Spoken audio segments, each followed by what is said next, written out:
Before we start the story, leave your like and subscribe to the channel so you don't miss the next stories. It was supposed to be my last run. After nearly 40 years on the road, I was finally ready to hang up the keys and settle down. No more midnight hauls, no more gas station coffee, no more endless, dark roads stretching out in front of me. But retirement still felt surreal, and maybe that's why I took the detour that night. I told myself it was just another night's work, but looking back, I can't shake the feeling that something else had drawn me down that lonely stretch of desert highway. It was past midnight, and the full moon was high above, casting an eerie glow over the empty interstate. Interstate 15, cutting through the Mojave Desert, had always been desolate, but tonight it felt even lonelier, like I was driving through a dream. My headlights swept over the empty road, the endless stretch of sand, and the occasional twisted Joshua tree, reaching up like bony fingers into the night. The truck was hauling fine, but as I hit a stretch near the Nevada border, I started hearing a strange sound, a faint clicking, somewhere deep in the engine. I pulled over, climbed out, and did a quick check. Nothing seemed off. I chalked it up to desert air messing with the mechanics. The older I get, the more I think my truck's a bit like me, showing signs of age, groaning when it's pushed too far. After a few minutes, I climbed back into the cab, ready to get moving. But when I checked my GPS, it had reset itself, the screen flashing like it was struggling to pick up a signal. The map flickered, and it kept rerouting, showing a thin, unfamiliar road that wound out into the desert. This didn't make sense. I knew this route like the back of my hand, but that night, it felt like nothing was behaving right. With a sigh, I hit the gas, following the new road that the GPS insisted I take, figuring it'd lead me back to the main highway. I drove in silence, gripping the wheel tight. The only sound was the rumbling engine, but even that felt muted, like the world outside was swallowing up the noise. I'd never heard the desert this quiet before. Usually, you get some sounds, a gust of wind, a coyote howling, crickets even, but tonight, it was just nothing. And then, I saw it. A glint in my side mirror caught my eye. A small black speck in the distance, like someone was following me. As the figure got closer, I could make it out. A motorcycle. It was strange, though. The bike didn't make any sound. It was moving fast, closing the gap, but it was dead silent. I kept one eye on the road and the other on my mirror, watching as the rider pulled up alongside me. He was on an old black bike, the kind that belonged in the movies. Dressed head to toe in black leather, with a helmet hiding his face, he looked like something from another time. He kept pace with me for a few seconds, then raised his gloved hand and pointed ahead, motioning for me to keep going. A chill ran down my spine. I gripped the wheel tighter, glancing ahead, trying to make sense of what he was doing. I wanted to roll down my window, call out to him, but by the time I turned back, he was gone. Just like that, disappeared into thin air. I slowed, scanning the road, thinking maybe he'd sped off or turned somewhere, but there was nothing. The highway was as empty as before. I told myself I was imagining things, maybe from being too tired. I kept driving, trying to shake it off, but that feeling of being watched wouldn't go away. I switched on the radio to distract myself, but all I got was static. I twisted the dials, but the crackle stayed steady, hissing at me like some kind of warning. A few miles later, I saw him again. He was back, right there in my mirror, following me at a distance. This time he was closer, and when I glanced back, he pointed at me, his finger like an accusation. Then he was gone again, like a shadow that never should have been there. The stories came flooding back to me then. I'd heard of a shadow rider, a ghostly figure that haunted these desert highways, an old biker who'd lost his life out here, searching for someone he'd lost. Every trucker who'd seen him claimed he was bad luck, and they'd all had the same advice: ignore him, keep driving, and don't stop. But here he was, this legend made flesh, or something close to flesh, chasing me down like he had unfinished business with me. I picked up speed, trying to put distance between me and whatever I'd just seen, but the clicking in my engine came back, louder this time, like something was breaking loose inside. Then the lights on my dashboard began to flicker, as if the whole truck was losing power. I muttered a string of curses, pulled over, and turned off the engine, hoping the truck would cool off for a minute. The night air was still, and the silence wrapped around me like a shroud. I was about to climb back into the cab when I heard it. The hum of a motorcycle engine, faint at first, then louder. I turned, and there he was, parked a few yards behind my truck, his figure illuminated by my tail lights. He didn't move. He just sat there, staring at me through that dark helmet. I opened my mouth to call out, but my throat was dry, and deep down, I had a feeling he wouldn't answer. So instead, I just watched him, frozen in place as he dismounted and walked over to the edge of the road. He bent down, his gloved hands digging into the sand, and then he looked back at me, motioning for me to come over. Against every instinct, I stepped out of the cab and approached him. As I drew closer, I saw what he'd dug up from the sand. An old silver locket, tarnished but unmistakably sentimental. He held it up, showing me the faded photo of a young woman inside. Her face was sweet, hopeful, and from another era. And there, in that moonlit desert, I finally understood. "You lost her," I whispered, barely able to say it out loud. The rider didn't nod, didn't make a sound, but I felt it. The deep, aching loss he'd carried with him all these years. Somehow, he'd never found her.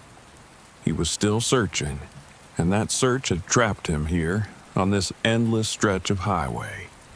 As if he could sense my understanding, he held out the locket to me, his hand steady and firm. I hesitated, but something told me he needed me to take it, to do something he couldn't. "What do you want me to do with it?" I asked, my voice barely more than a whisper. The rider lifted his hand, pointing further down the road, where the faint silhouette of an old building stood against the night sky.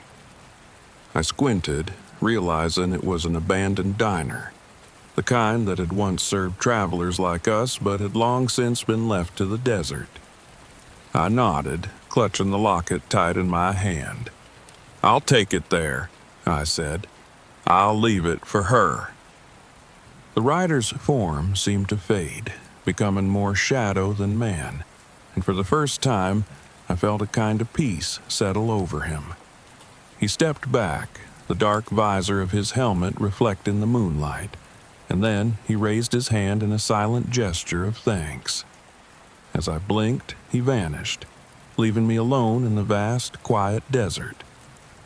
I climbed back into my cab, fingers wrapped tightly around the locket, and started the truck. The engine purred back to life without a sound, and as I pulled onto the road, I felt a sense of purpose guiding me. I drove toward that old diner, feeling his presence behind me, a silent witness as I carried out his final wish. The diner looked as if it hadn't seen life in decades, but a few tables still stood by the dusty windows. I walked inside, the locket feeling heavy in my hand, and found a spot near the window where the first light of dawn was beginning to seep in. Gently, I placed the locket on the table, letting it catch the early morning light. As I turned to leave, I glanced back and saw him one last time, standing outside the diner, watching me. This time, his figure was softer, more shadow than solid, as if he was finally ready to let go. He lifted his hand, a silent goodbye, and then he faded, dissolving into the sunlight. I left the diner and climbed back into my rig, a strange calm settling over me. I'd always heard that the dead held on to unfinished business, but I'd never truly believed it until now. Somehow, I'd helped that writer find a bit of peace, and maybe, in a way, he'd helped me find some too. The road stretched out in front of me, brightening with the new day, and as I drove, I couldn't help but feel lighter, as if a weight I didn't know I'd been carrying had been lifted. This was supposed to be my last run, but maybe the road still had a few lessons left to teach me. I never thought I'd be one of those truckers with a ghost story. I'd heard them all before, of course, stories swapped over too many cups of bitter coffee at too many late-night stops, but I'd never believed in them. That was until the night Tommy Raines invited me to Convoy with him on a midnight haul up through New Mexico. Tommy Raines was the kind of trucker who'd seen it all. He'd been driving rigs longer than I'd been alive, and he had this aura, like a grizzled old cowboy of the highway. The man had his rules, superstitions really. Never take a ride from a stranger on the side of the road, don't look too long in your rear view after midnight, and keep a charm or two in your truck. I always thought he was paranoid. But when he asked me to partner with him for this long-haul run up to Seattle, I jumped at the chance. This was my first time driving a high-priority load with Tommy, and I wanted to impress him. We set out around sunset. The sun was a blood-orange disk, dipping below the flat plains of southern Texas as we merged onto the highway. Tommy was up front in his old rig, Iron Thunder, a beast of a machine that roared like a lion every time he shifted gears. I was in my truck, following close behind, our headlights twin beams stretching into the darkness. Over the CB, he gave me a reminder. "Stick close and keep moving," he said in that gravelly voice of his. "And don't slow down. Not for anything." I laughed it off, even cracked a joke or two, but the silence that followed on the radio was tense. Tommy wasn't laughing, and he sure as hell wasn't joking. I figured he was just trying to haze me a little. I had no idea then. About an hour in, my truck started making strange noises. First, it was just a soft creaking sound from under the hood, like something was loose. Then my dashboard lights began to flicker and sync with the creaks, almost like the truck itself was alive and breathing with each flicker. I tried to ignore it. Maybe Tommy was right. The night air could play tricks on a truck's engine. But a part of me couldn't shake the feeling that something was wrong. I flicked on my radio. "Hey, Tommy, you hearing anything strange? My dash lights are going nuts." Silence for a beat, then, "Keep moving, Jace. Trucks do funny things out here at night." That was the answer I got, but not the one I wanted. The sound kept going, and so did we. I was stuck somewhere between wanting to pull over and wanting to push on, and that was when I saw her. Just a flicker at first, a glimpse of white out of the corner of my eye. A woman, standing alone on the side of the road. She was dressed in a thin, tattered dress, her dark hair blowing wild around her face. Her eyes locked onto mine as I passed her by, and for a split second, I swear she mouthed something. "Take me with you." I shivered, a cold chill crawling up my spine, and looked away. But when I glanced back, she was gone. The flickering in my dash had stopped, but my skin prickled. I radioed Tommy again, telling him about the woman, but he only muttered, "Just keep driving, Jace." That's when I began to think maybe he knew more than he was letting on. We hit a small truck stop a few miles later to fuel up. The place was desolate, just one other rig and a few battered cars parked outside. I stepped out to stretch my legs, hoping Tommy would let me in on whatever was going on. Inside, Tommy grabbed a cup of coffee and sat at one of the cracked vinyl booths. I slid in across from him, trying to keep my voice casual. "You said not to slow down. What did you mean by that, Tommy?" He gave me a hard look. "Some roads don't like visitors, especially at night. You see something, you keep moving. Some things out here, they're not meant to be seen." I laughed nervously. "Is that why I keep hearing stories about ghosts and hitchhikers? You believe that stuff?" He didn't laugh. He just sipped his coffee and muttered, "They're following close tonight. Don't give them a reason to stick." It wasn't until we were back on the road, merging onto the long, lonely stretch through the New Mexico plains, that his words began to sink in. The night around us was vast, a smothering blanket of darkness, broken only by the stars in our headlights. The woman on the side of the road lingered in my mind, like an itch I couldn't scratch. I caught glimpses of movement again. Shadows in the trees along the roadside, just on the edge of my high beams. They were human-like, but wrong. Arms too long, legs bending in ways they shouldn't. Tommy's voice crackled over the radio. "Don't look, Jace. Just keep moving." I was too stunned to respond. How could he know what I was seeing? My heart pounded, a steady, thumping rhythm that matched the heavy rumble of my truck. And that's when I saw her again. The woman was standing directly in my path, her pale face illuminated by my headlights. I slammed on the brakes, but just as I thought I'd hit her, she vanished.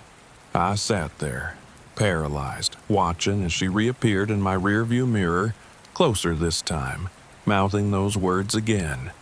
"Take me with you." I didn't dare move. She was right there, in my mirror, a faint outline hovering in the darkness. Her lips parted, revealing a twisted, unnatural smile. I felt a cold sweat break out on my skin, every instinct screaming for me to run, to get away. A loud honk shook me back to reality. Tommy was behind me, his horn blaring as he rolled up alongside. I put the truck in gear, moving forward again, but the woman's face lingered in my mind, her hollow eyes, and the way she whispered those words. "Did you see her, Tommy?" For a moment, I thought he wouldn't answer. She's lost. Lost souls wander these roads sometimes, looking for a way back. I wanted to ask him more, to demand why he hadn't warned me, but he cut me off, his voice hard. "Keep your eyes on the road, Jace. If you keep looking, she'll come closer. And if she gets close enough, she'll take you." My heart hammered, and I forced my eyes forward, focusing on the taillights of Tommy's truck. It was a relief just to have something solid in my view. Hours slipped by as we drove in silence, the darkness outside pressing in. I saw her several more times, each appearance more disturbing than the last. Once, I looked over and saw her running alongside my truck, her bare feet scraping the asphalt, her arms reaching for the door. Another time, she stood in the middle of the road, her mouth open wide in a silent scream. Each time, I fought the urge to stop, to let her in. But I knew that if I did, I'd be gone.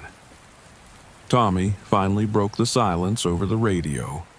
"She's getting closer to you, isn't she?" "Yeah," I whispered, my voice shaking. She's right outside the door." "Listen to me, Jace. You've got that charm, don't you? The one your grandmother gave you?" I glanced at the silver charm hanging from my rearview mirror, a little pendant shaped like a cross. It was something I'd always kept around, a token from my grandmother who had been a strong believer in warding off spirits. Yeah, I have it."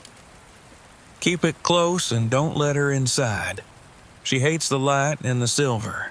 Whatever you do, keep moving."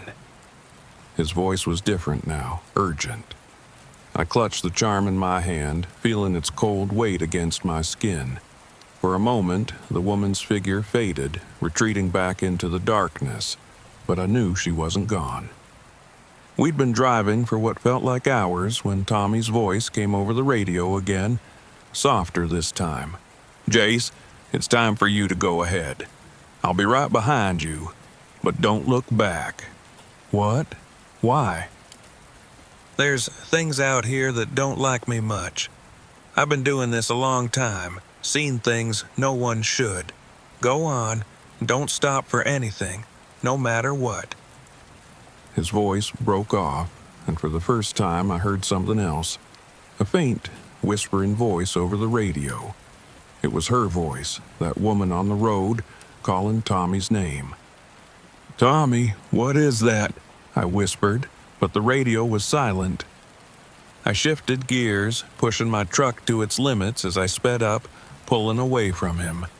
I watched as his taillights faded into the darkness, my heart heavy with guilt. But I didn't look back, not once. For hours I drove in silence, clutching the charm tightly in my hand. The woman didn't reappear. The shadows vanished. It was as if I'd broken free, finally out of her grasp. Dawn was just breaking when I reached the next truck stop, a small diner bathed in the early morning light. I pulled in and parked, stepping out of the truck on shaky legs. But when I tried to radio Tommy, there was no response. I waited, watching the highway, hoping to see his truck rumbling up behind me. But the horizon remained empty. Days later, I learned that they'd found his truck abandoned on the side of the road. The engine was still running, headlights on, but Tommy Raines was gone. They searched, but no one ever saw him again. I kept driving, but I was never the same. Every time I hit the road, I felt her presence lingering, her hollow eyes watching from the shadows, and I knew that wherever Tommy was, he hadn't escaped her either. Now, whenever I pass through those lonely roads at night, I make sure to keep my charm close, and I never look in the rear view, because sometimes, just sometimes, I catch a glimpse of her face, smiling, waiting for me to let my guard down just once. And if I do, I know she'll take me with her. There are long stretches of road in this country where it feels like the world just stops. And Route 50, cutting right through the heart of Nevada, might be the worst of them all. The loneliest road in America, they call it. You get out there, and it's just you, the road, and an emptiness that seems to seep into your bones. I'd driven Route 50 before. Never thought much of it, but that night was different. The moment I turned onto that desolate stretch heading toward Utah, a bad feeling settled over me. Not fear exactly, more like tension, like something waiting. The load was military equipment, nothing too heavy, but high priority with strict instructions to get it to the Utah base by morning. I was used to these late-night hauls. Most drivers griped about it, but not me. I preferred the silence, the darkness, but this time the silence didn't feel right. It felt wrong. I hadn't seen another car in over an hour, not even a fellow trucker. My CB radio was dead quiet, just a static hum filling the cab. I fiddled with the dials, trying to catch any chatter, but it was like the whole world had gone silent. Then the static cut out, replaced by something that made my skin crawl. Keep going. Stay in the truck." The voice was faint, crackling, like a bad signal, but I swear it was a warning. I leaned in, turning the volume up, but it cut to static again, then silence. I waited, hand frozen over the CB, but the voice didn't return. With a shrug, I chalked it up to a bad frequency and tried to push the weirdness out of my mind. I drove on, my headlights slicing through the pitch-black desert, stretching far enough that I could just make out the dark shapes of mountains along the horizon. It was about then that the first strange thing happened. My headlights flickered, just once, like a light bulb on its last legs. I let out a grunt, checked my dash.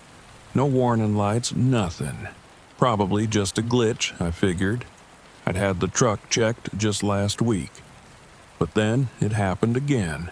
A little longer this time, like someone dimming the lights. I pressed harder on the accelerator, just wanting to get through this stretch as fast as possible. But then, out of the corner of my eye, I saw something on the side of the road. A figure just standing there in the darkness. I only caught a glimpse before I drove past, but it was enough to know it was someone. Tall, thin, unnaturally still.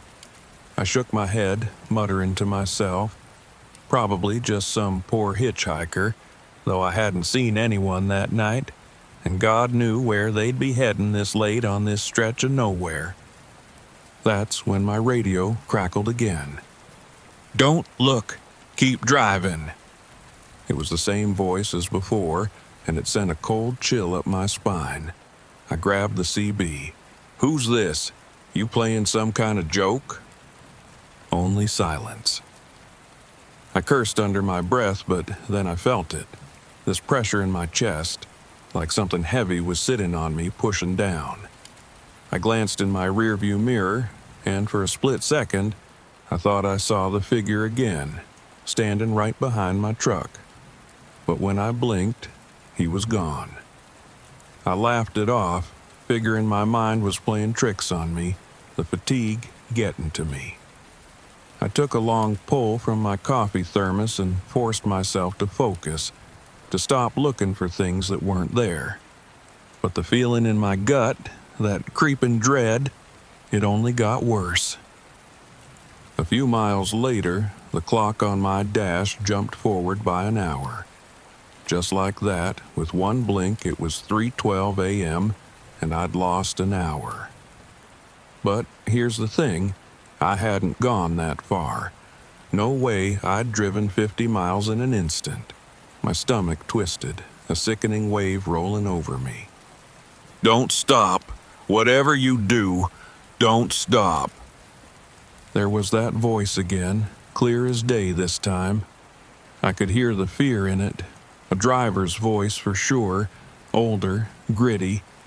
I didn't recognize it, but something in me knew to listen. I glanced out the window, and that's when I saw the lights. Hovering in the sky, right along the horizon, were 3 bright orbs. They hung there, perfectly still, pulsing softly, like they were watching me. I blinked, rubbed my eyes, but they stayed there. Something about the lights felt wrong, almost hypnotic. They weren't planes, that much I knew. Too quiet, too motionless. I took a deep breath, pressing the gas, hoping to outdistance the lights, but every time I checked the horizon, they were there, keeping pace with me, watching. And then I saw him again. The figure, only this time he was closer, standing by the side of the road like he was waiting for me to stop. His face was shrouded in shadow, and his limbs looked too long, like someone had stretched him out, thin and tall. He didn't move as I passed, just stared. "Don't look. Keep driving. Don't let them see you look." The voice on the radio trembled, and I could hear the crackle of fear behind it. My hands were white-knuckled on the wheel, my pulse racing. I'd driven thousands of miles, all hours of the day and night, and I'd never felt anything like this. Something was wrong with this road, with this whole stretch of desert. The lights were gone, but the static on my radio surged, filling the cab with a sharp, grating hum that made my ears ache. I tried to switch it off, but the hum kept going, louder and louder, like a warning, and then it stopped. In the silence that followed, I heard something else. A tapping sound, soft but insistent, coming from behind me. I checked the rearview mirror, heart hammering, and froze. The figure was there, standing on the road behind me, his face inches from my mirror, watching me.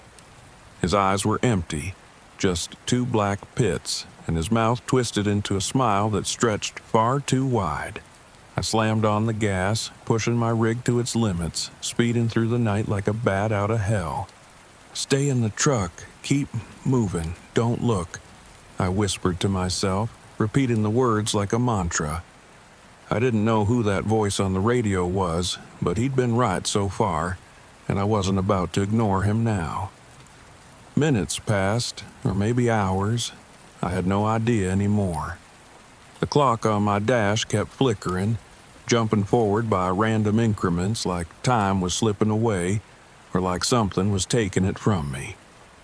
The road stretched endlessly before me, a dark ribbon cutting through the void. And then I saw it. On the horizon, a beacon of light, pulsing in the darkness. It was tall, almost like a radio tower, but different, alien. The light seemed to throb, pulling at me, urging me closer. I felt a strange compulsion to go toward it, to get closer, to see what it was. Every nerve in my body screamed to turn away, but my hands wouldn't listen. They gripped the wheel, guiding me closer, like I was a puppet on strings. That's when the voice came back, faint, desperate. "They're drawing you in. Don't let them. They're the watchers.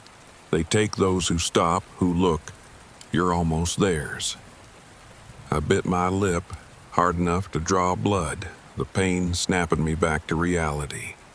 I wrenched the wheel, pulling my rig to the right, forcing myself to break away from the light. My hands trembled, and sweat dripped down my face as I fought the pull of that beacon, that horrible, hypnotic light. The hum on the radio grew louder, filling my ears, and I heard voices, whispered voices calling my name, begging me to come back, to see, to understand. I screamed, a raw, guttural sound, and pushed harder on the gas, veering away from the beacon. The lights in the sky followed, those strange orbs hovering above, pulsing in time with my heartbeat. The figure was gone, but I knew he was somewhere close, lurking in the shadows, waiting for me to stop, to look back. After what felt like hours, the lights disappeared, flickering out one by one until I was alone in the darkness. The road stretched on before me, and the dread that had filled me began to lift, replaced by exhaustion so deep I thought I'd pass out right there in the cab. I checked my clock, 5:47 a.m. I had no idea how I'd lost so much time. When I finally spotted a truck stop on the horizon, I let out a breath I didn't know I'd been holding. My whole body was shaken as I pulled in, shutting off the engine. The silence that followed was deafening, and I sat there, staring at my hands, wondering if any of it had been real. I tried the CB one last time, my voice barely above a whisper. "Hello? Anyone out there?" Nothing but static.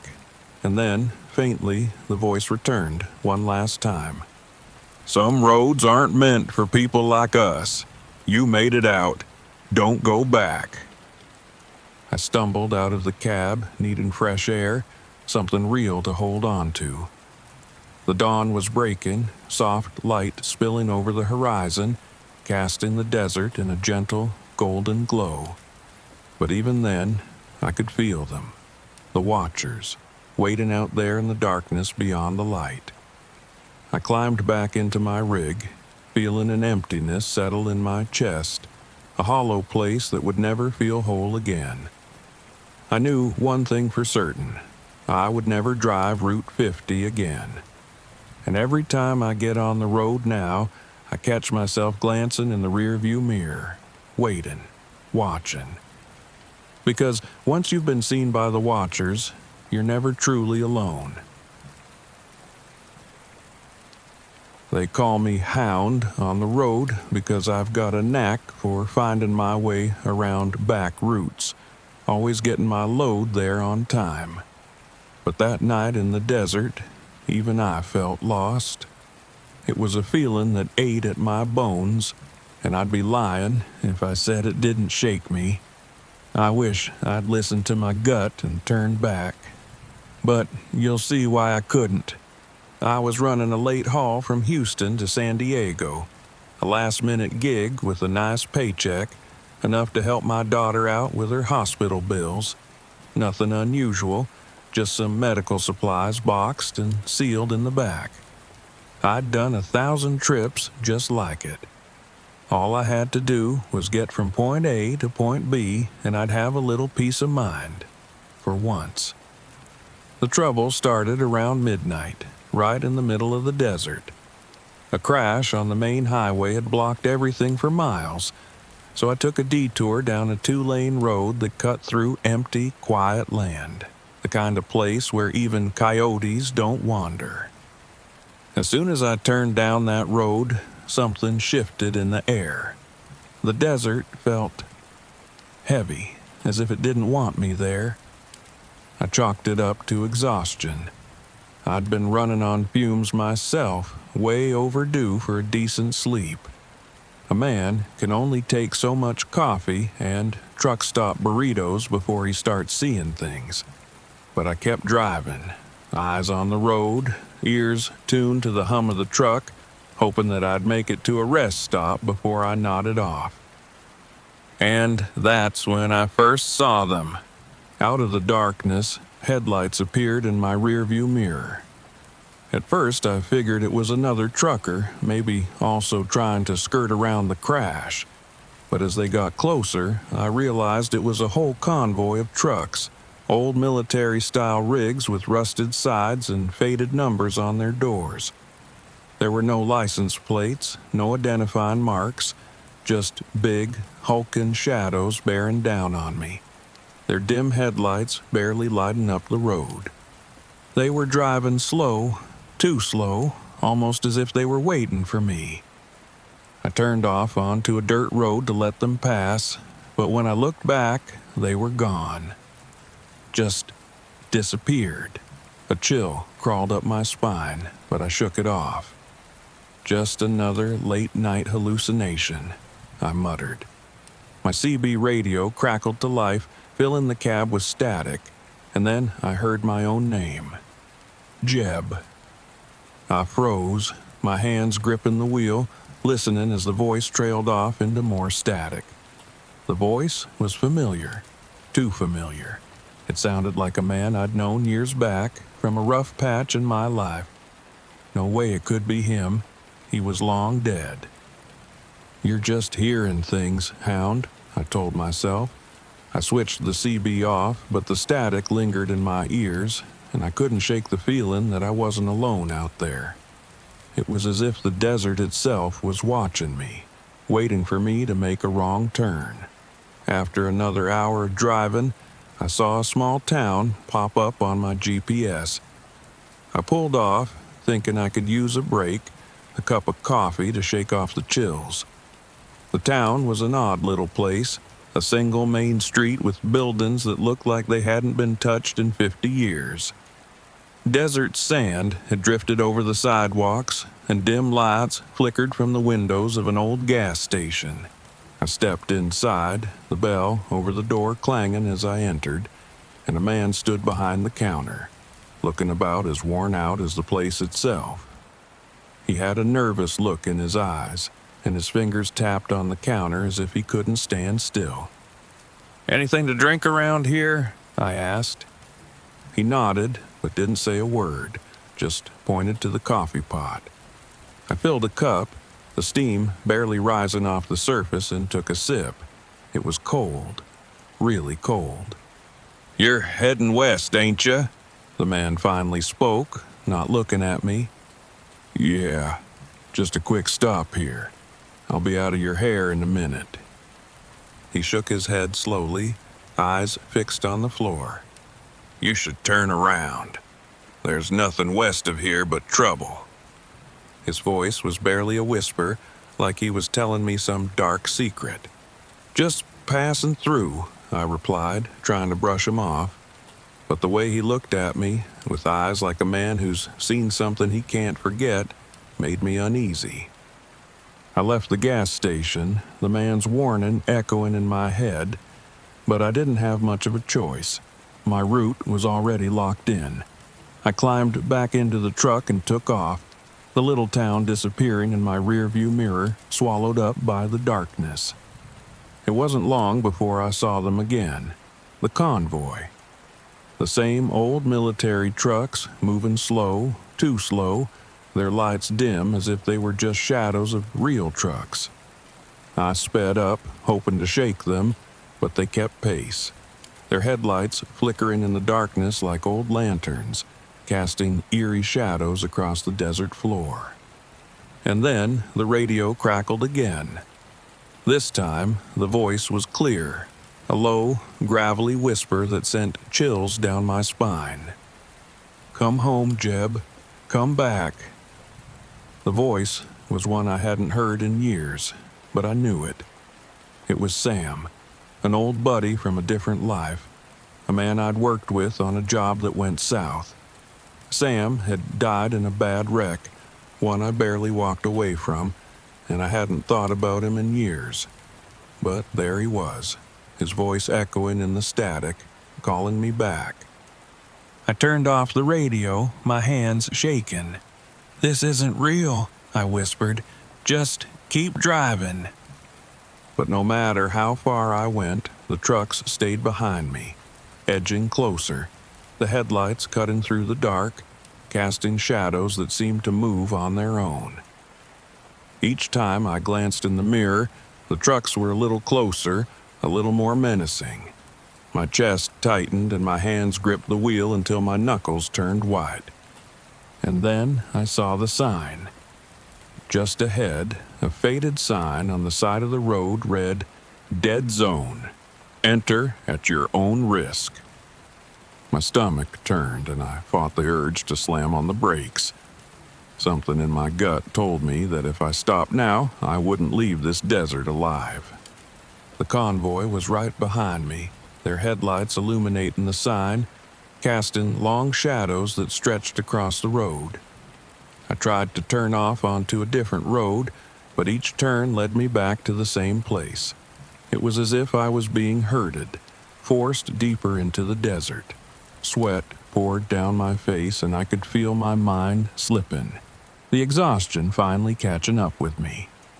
I'd been driving for hours, my body aching, my head pounding, but I couldn't stop. Not here, not now. The radio crackled one more time, and this time the voice was filled with anger, a rough, cold tone that chilled me to the bone. "You left us, Jeb. You owe us." It was Sam again, but different this time, darker, colder. And I knew deep down that this wasn't some trick of my tired mind. This was real.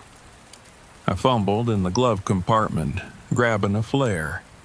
My hands shook as I struck it. The red flame burst into life in the cab, casting a warm glow that pushed back the cold shadows. The trucks around me wavered, their forms flickering like mirages in the heat. I pushed the flare out the window, waving it back and forth, the red light searing through the darkness. The trucks slowed, their headlights dimming, their forms fading until there was nothing but empty road ahead.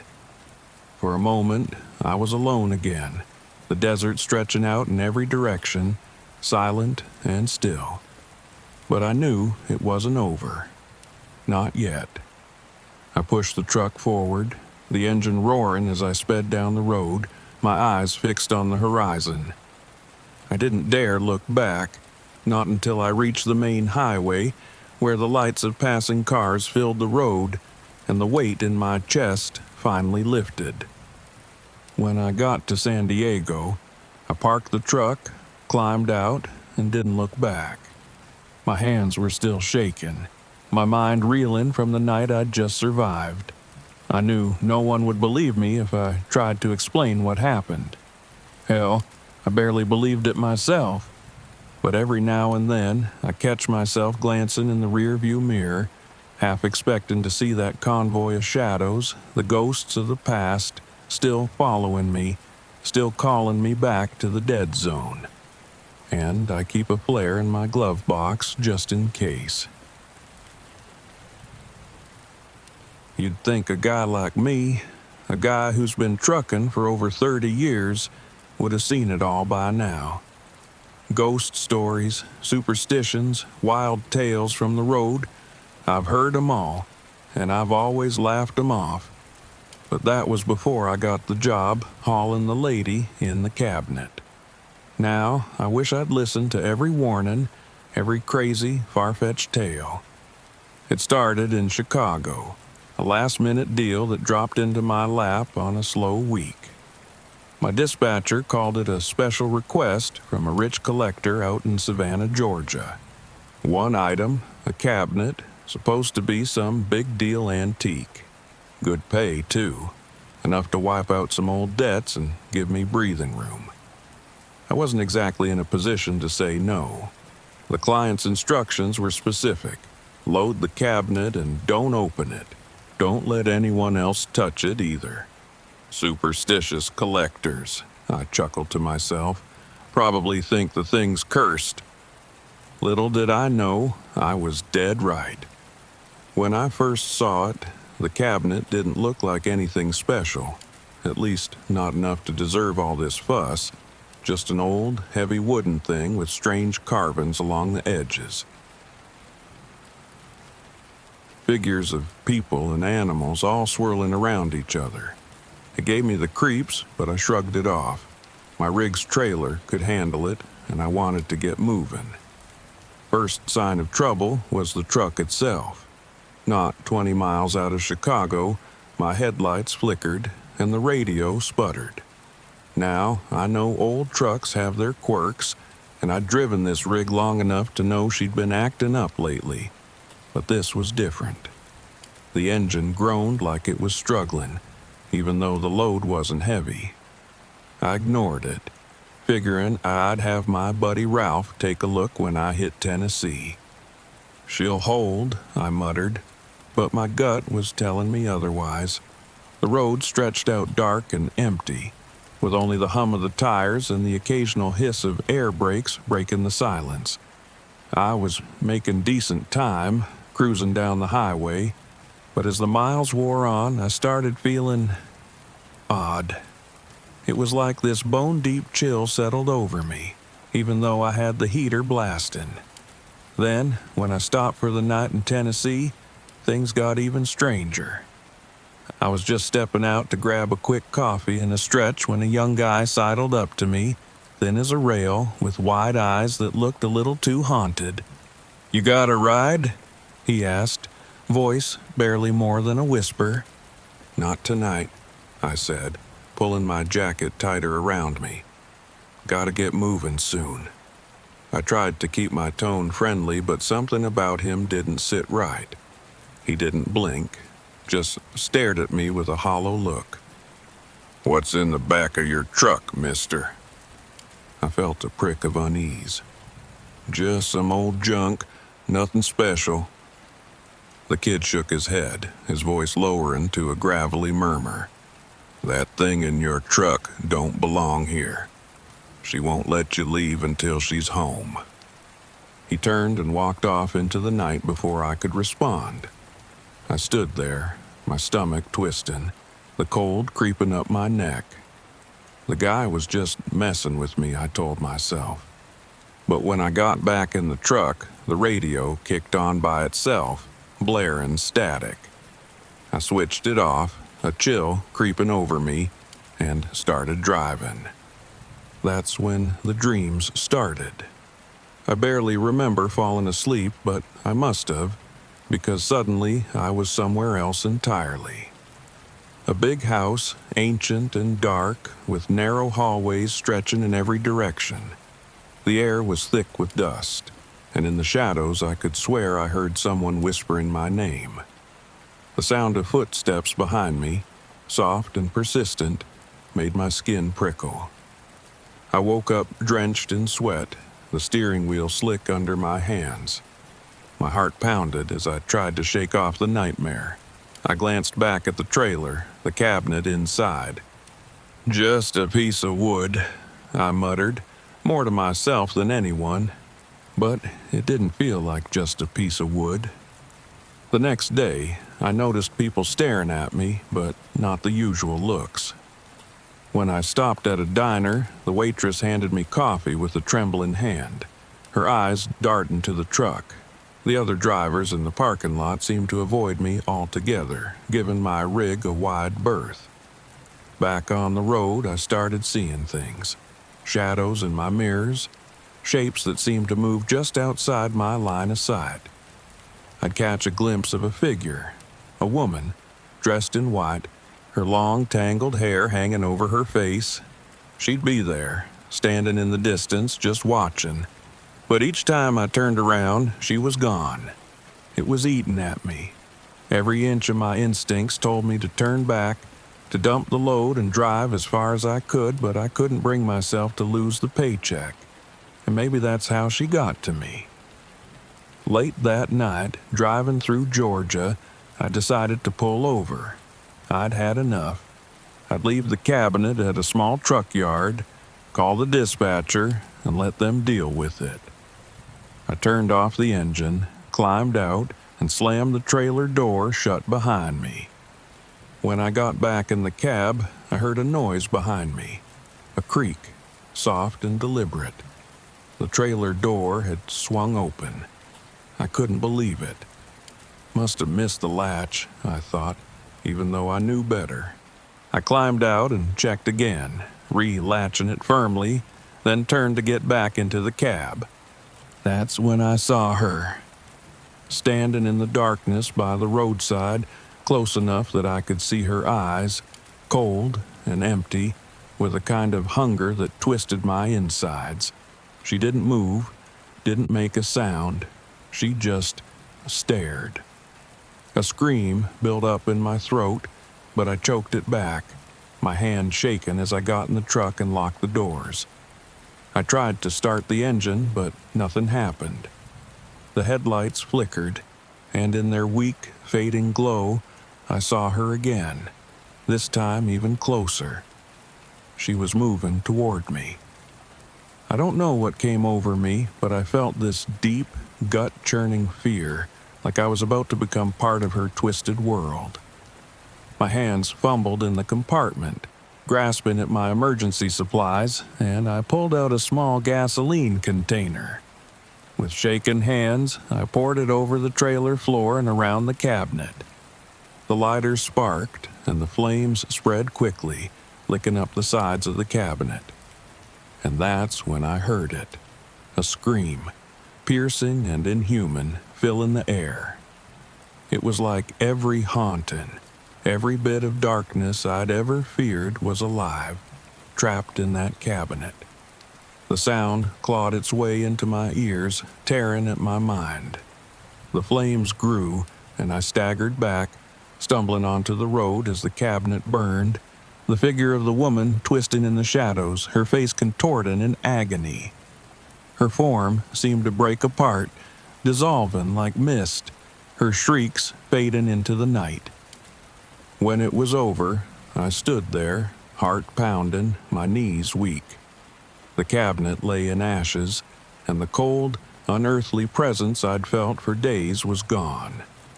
Just the warmth of the fire, and then the silence of the empty road. I don't remember much after that. Some folks found me sitting by the roadside, dazed and barely able to speak.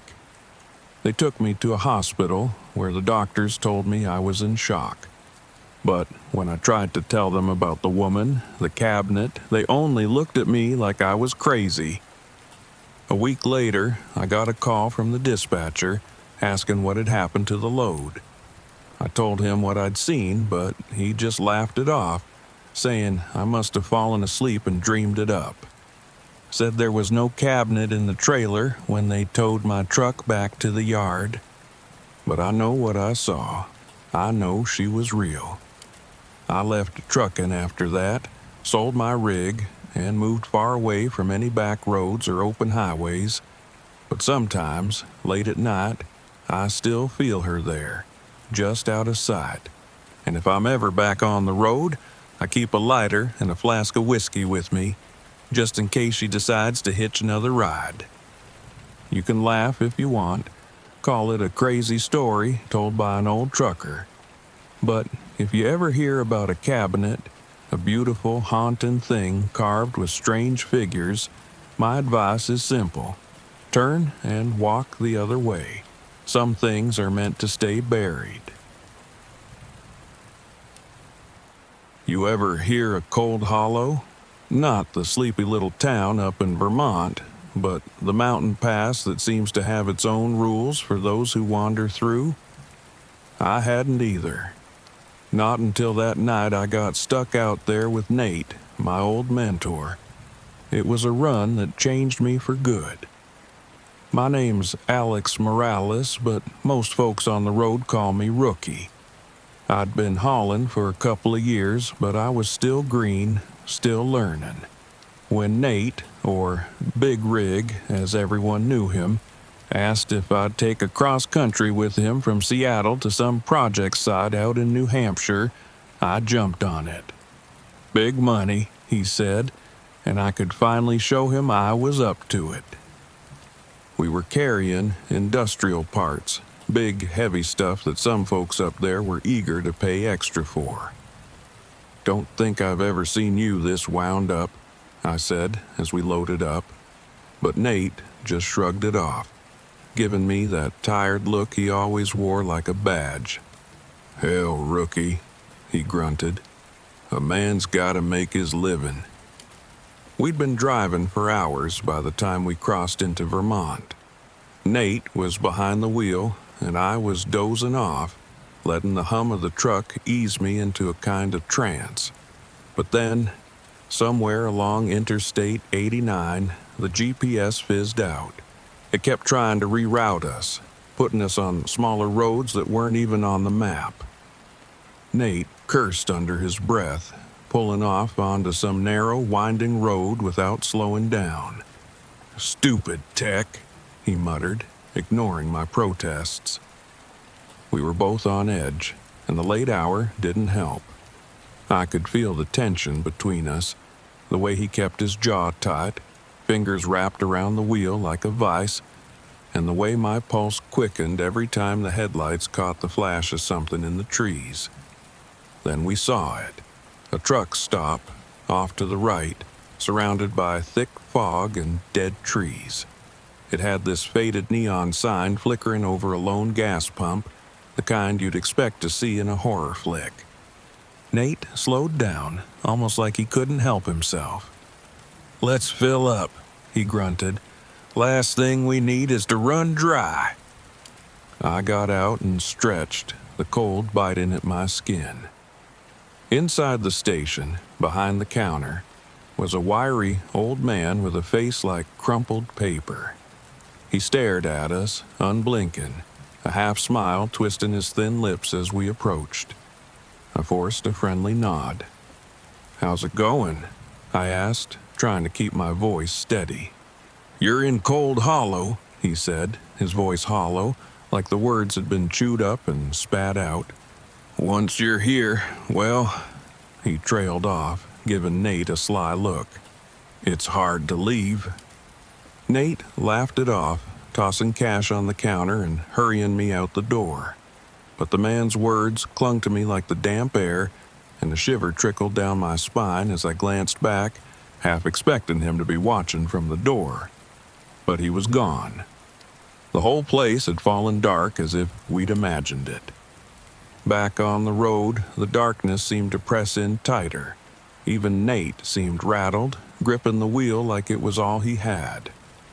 "Guy's just trying to freak us out," he muttered, though I could tell he was saying it as much for himself as for me. But the fog thickened, swallowing our lights, making the road vanish beneath us. Then, from the corner of my eye, I saw her.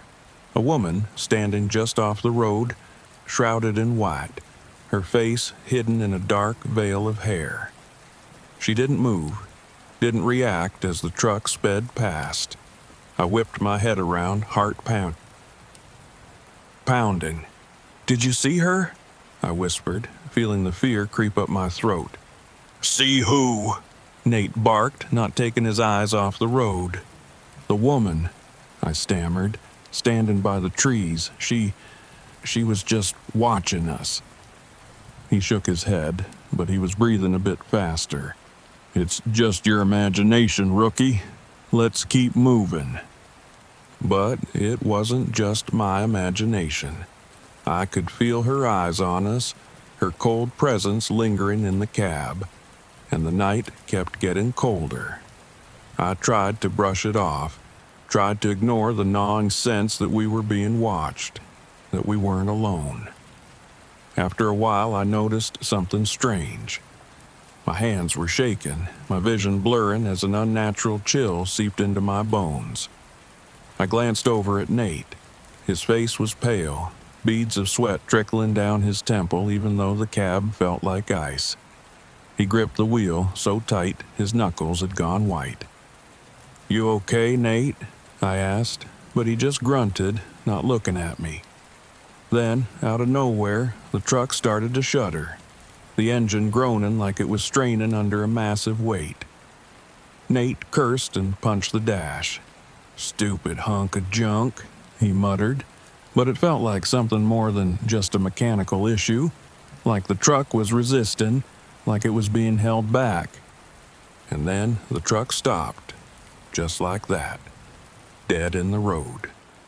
Nate tried starting it again, but it wouldn't budge.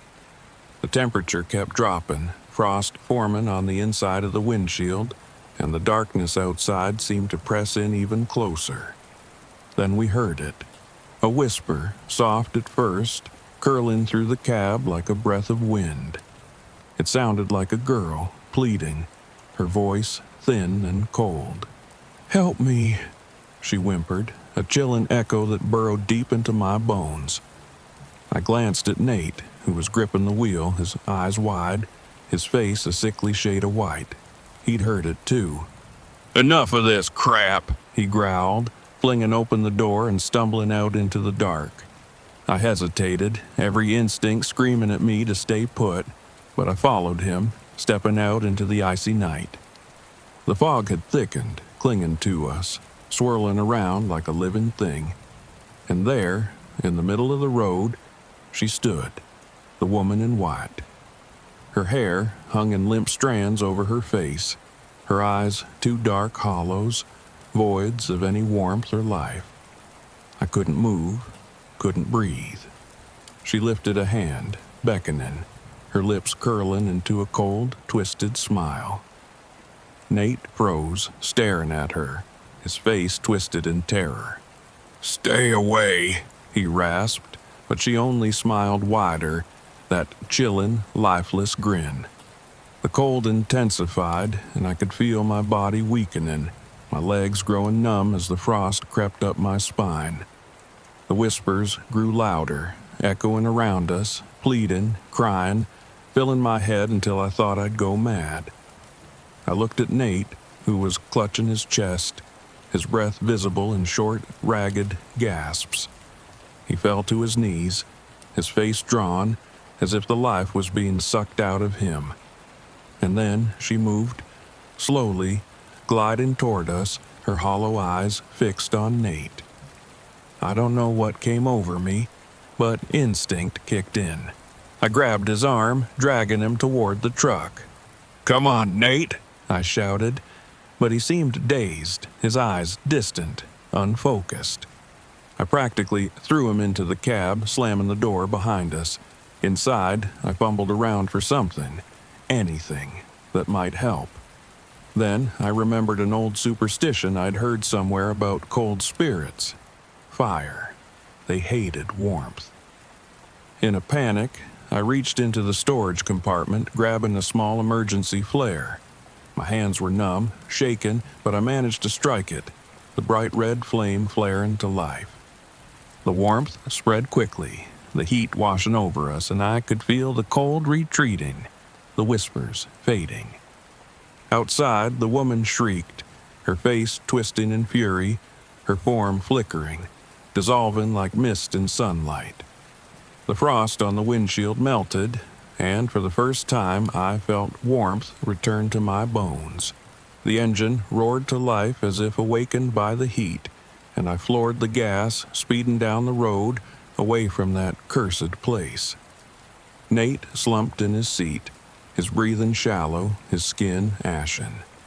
He didn't say a word, just stared ahead, his eyes hollow, haunted. I didn't dare look back, afraid of what I might see. We didn't talk about what happened after that. We just drove, the silence between us heavy and thick. By dawn, we'd crossed into New Hampshire, the memory of that night lingering like a bruise on my mind. Nate retired soon after, sold his rig and disappeared from the circuit. And me? I kept driving, but I never forgot the cold woman, never forgot the way her eyes seemed to pull the warmth out of me, the life itself.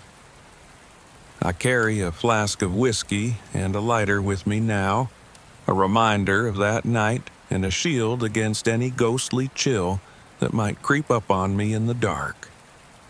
And if I'm ever asked to go through Cold Hollow again, I'll take the long way around. I've seen some strange plays on the road, but nothing could have prepared me for Three Pines Rest Stop. I was already running late on a haul from Chicago to New York, just trying to make up for the delays back in Ohio. Deadlines don't care how tired you are, but exhaustion was clawing at me.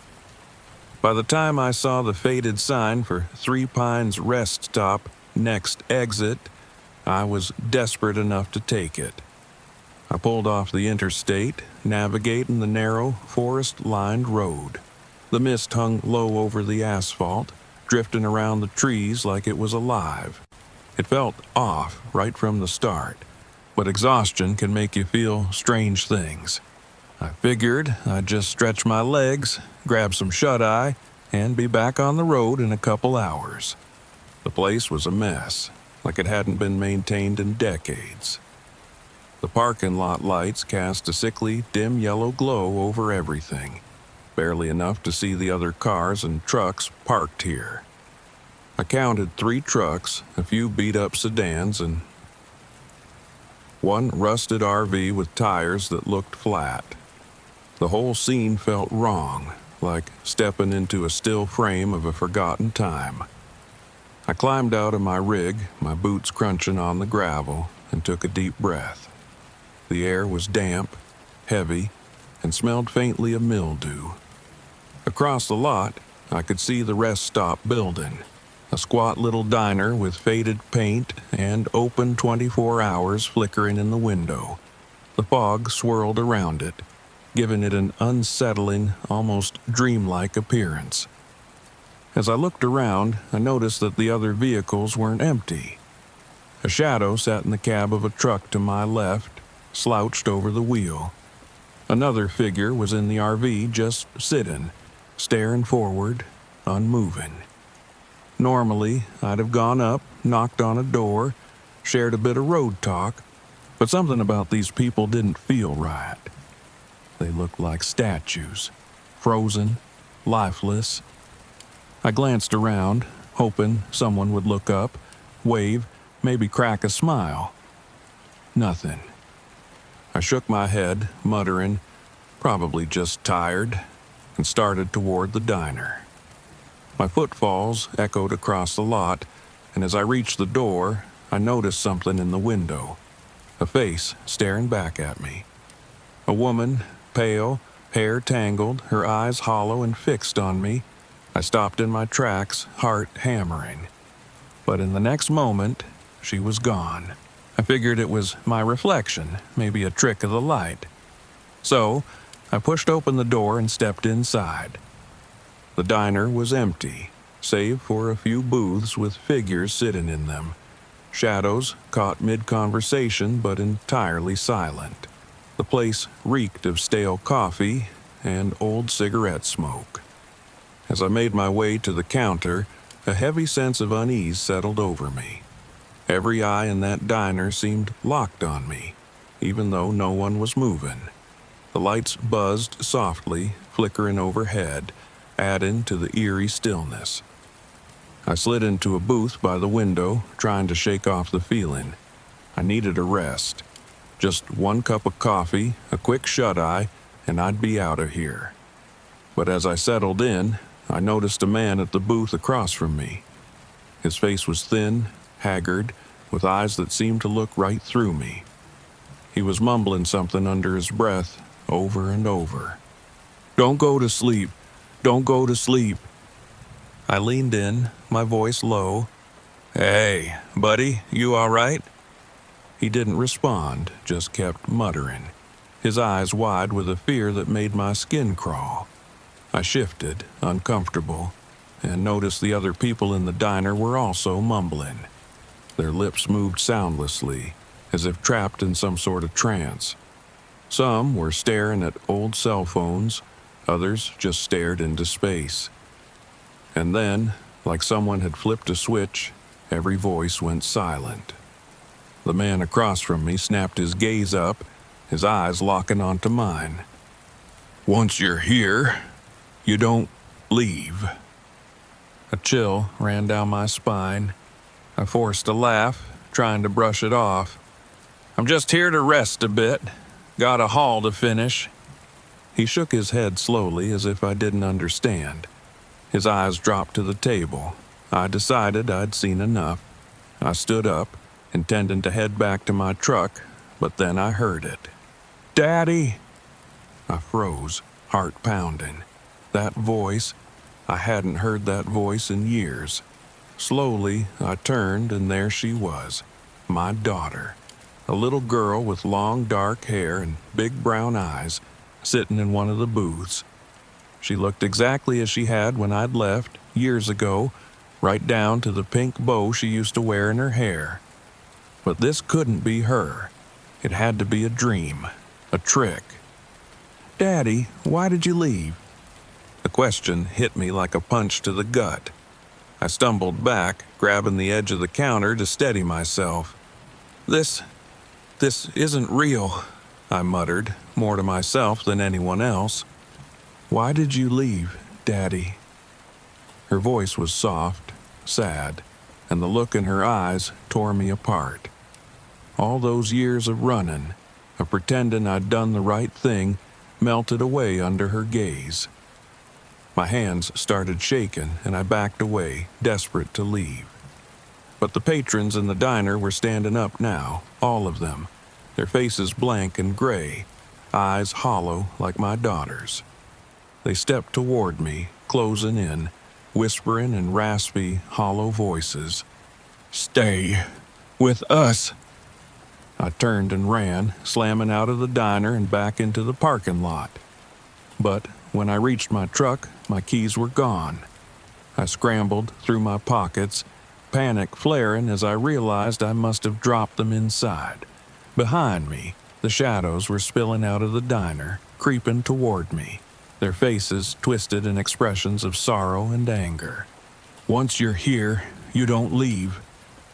I bolted back toward the diner door, but as I reached the entrance, my daughter appeared in front of me again, blocking the way. Tears streamed down her face, and she looked up at me, pleading. "Why did you leave me, Daddy?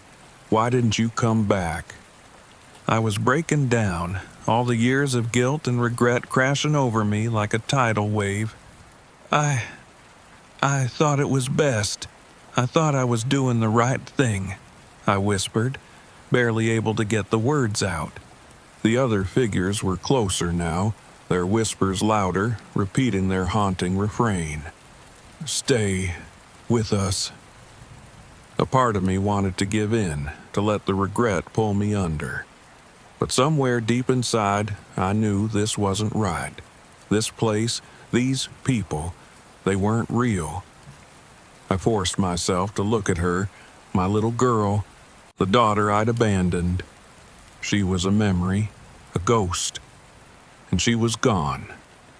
I just hadn't let myself see it. I'm sorry, I whispered, voice breaking. I'm sorry, but you're not real. I have to go. Her face shifted, her eyes darkening. You'll never leave, she hissed, her voice a twisted, mocking echo of my daughter's. My mind snapped and I pushed past her, charging into the diner. The booth where I'd sat was empty, and there, lying on the table, were my keys. I grabbed them, feeling a cold touch brush my arm as I did. I whirled around to see the figures closing in, hands reaching out, expressions filled with rage and sorrow. Once you're here, you don't leave, they chanted over and over, their voices growing louder. I sprinted out of the diner, practically diving into my truck, jamming the key into the ignition. The engine sputtered for a second, and I whispered a desperate prayer, turning the key again. This time, it roared to life and I hit the gas, tearing out of the parking lot. As I drove away, I glanced in my rearview mirror. The rest stop was fading into the mist, the figures standing in a silent line at the edge of the lot, watching me leave. I kept driving, refusing to slow down even as their shapes blurred and faded into the fog. I don't know how long I drove, but dawn was breaking by the time I finally stopped at a real truck stop, people bustling around, the hum of voices and life grounding me. I sat there in my truck, hands still shaking, staring at my own reflection in the rearview mirror. I knew one thing for sure. I wasn't going back to Three Pines. But something in me had changed. That place, those faces, they'd forced me to confront the thing I'd been running from for years. And it wasn't over. I took a shaky breath and reached for my phone, dialing a number I hadn't called in years. It rang a few times, and then a voice I hadn't heard in too long answered. Hello? I swallowed hard, my voice cracking as I said, It's me. It's Dad. I know it's been a while, but I'd like to talk, if you'll let me. There was silence on the other end, and I closed my eyes, waiting. Whatever came next, I was ready. I'd seen what happens when you don't face your regrets, and I wasn't going to let that be me.